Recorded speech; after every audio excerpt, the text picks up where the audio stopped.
Dr. Udai Pareek, I'm so proud of you. You've just received a Lifetime Achievement Award from the Asian OD Network.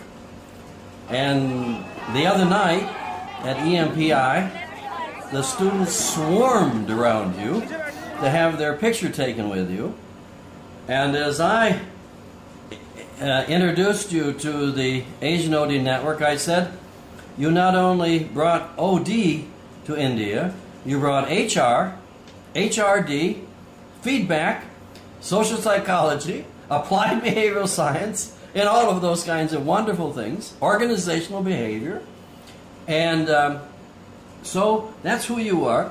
So please tell us the history of OD in India. Well, thank you, Roland, for this compliment. India, like in USA, we started OD in education, and the first OD work we did in the end of 1950s was action research in the school involving all the teachers, including the headmaster, and working on processes. And we also had T group kind of meetings there. Yes. So this was the beginning of the whole process. In the meantime, Max Corey, who was at that time Dean of the, he had retired actually, Dean of the Teachers College of Columbia University, had come to India. And he is very well known, and his book, Action Research in Education, was very well known at that time. And he helped us. There were tea groups in his house in early 60s.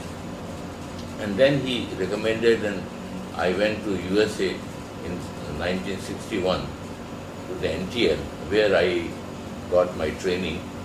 And as a part of that, I was in the interns program. Ed Shine was my facilitator in that program. And after that, they made me the member of the NTL. And next year of that, they elected me to be the fellow of the NTL. Since then, fellowship has been terminated. I mean, there is no fellowship anymore. Right. And you were probably the first Asian. I was the first Asian to be Yes. to be there. After coming back here, in the meantime, Warren Bennis had come here after McGregor in the Indian Institute of Management, Calcutta, and they started a lot of good work, and he sent people to MIT for further training, and then to the NTL. So we had several people who went from the Calcutta in NTL. That is how in Calcutta it started. In the meantime, while we were working in Delhi in late 50s and early 60s, in Mysore, Rolf Linton was working there. He was from the Tavistock tradition, trained in London, and he was running some programs. So I think this is simultaneous development of a few branches of OD kind of work. And after that, we had large-scale OD work, especially in the public sector.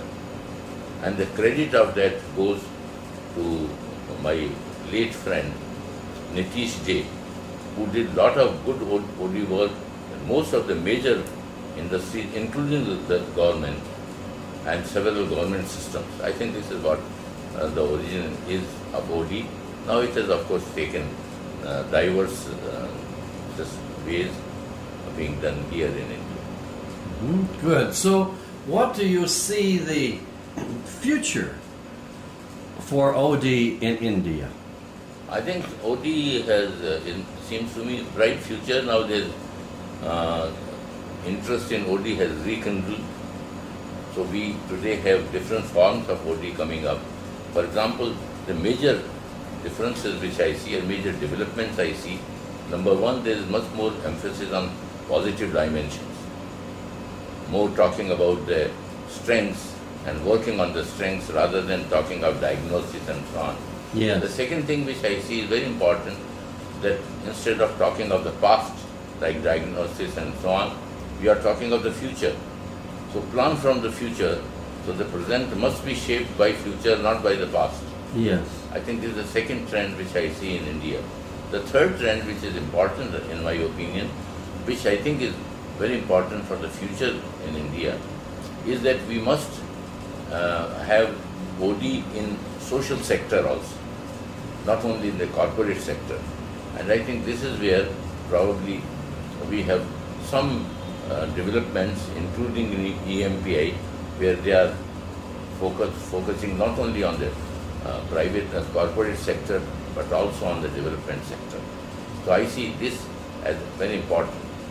I think I see that as we have learnt more from positive tradition today from America, especially the positive psychology and positive scholarship movement. Similarly, in England, there is a critical psychology movement.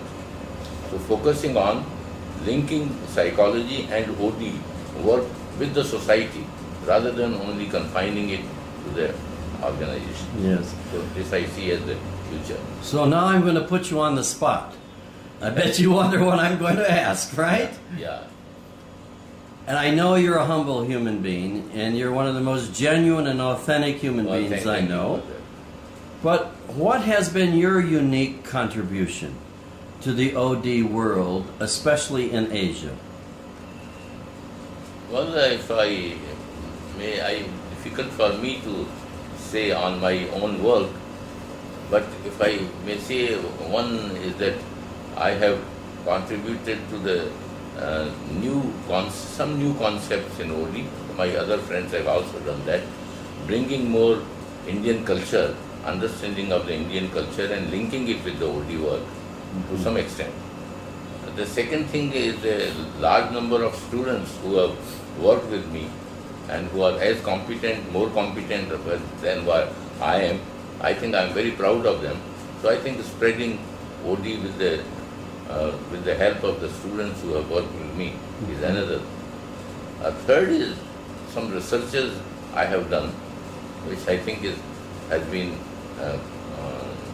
seminal in advancing the role of organizational behavior in development. Yes. How has OD influenced your life personally? How has it changed you? What has it given you? Oh yeah, I think that's a good question. I think it has changed my life a great deal. I'm torn between two ideologies. One ideology is the Marxist ideology, where change requires basic change in the society. The second ideology is the Lewinian ideology, where you have to develop processes in the organizations and the society. So my interest is how can we build more and more social processes which will help us to transform the society, but at the same time bring about some basic changes which are required to redistribute power in the society. I think this has been my interest. So the influence which OD has on me is towards more process competence and use of process competence for making changes possible.